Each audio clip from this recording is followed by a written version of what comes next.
एक कहानी है एक औरत की जिसकी शादी हो जाती है।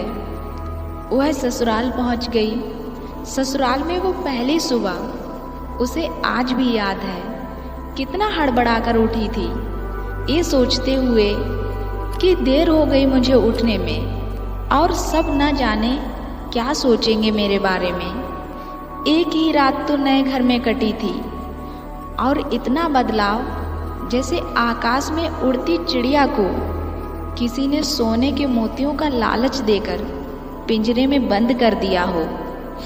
शुरू के कुछ दिन तो यूं ही गुजर गए और हम कुछ दिनों के लिए बाहर घूमने चले गए। जब वापस आए तो सासू माँ की आंखों में खुशी तो थी, लेकिन सिर्फ अपने बेटे के लिए ही वो खुशी दिखी मुझे।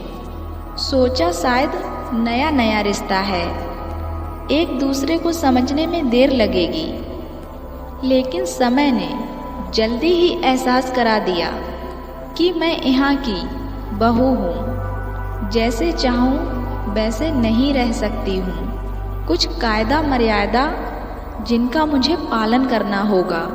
धीरे धीरे बातें करना, धीरे से हंसना, सबके खाने के बाद खाना, ये सब आदतें जैसे अपने आप ही आ गई थी मुझ में। घर में माँ से कभी कभी बात होती थी। धीरे धीरे मायके की याद सताने लगी।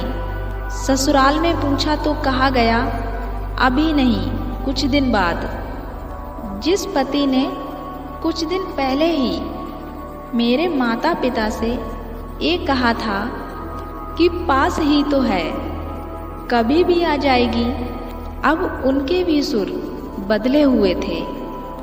अब धीरे धीरे समझ आ रहा था कि शादी कोई खेल नहीं, इसमें सिर्फ घर ही नहीं बदलता बल्कि आपका पूरा जीवन ही बदल जाता है।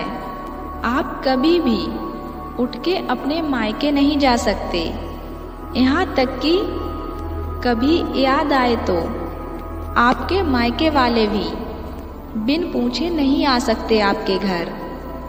मायके का वो अल्लड़पन, वो बेवाक हंसना, वो झूठे मुंह, रसोई में कुछ भी छू लेना, जब मन चाहे तब उठना, सोना, नहाना, सब बस सब यादें ही रह जाती हैं। ये सब सोच ही रही थी कि अब मुझे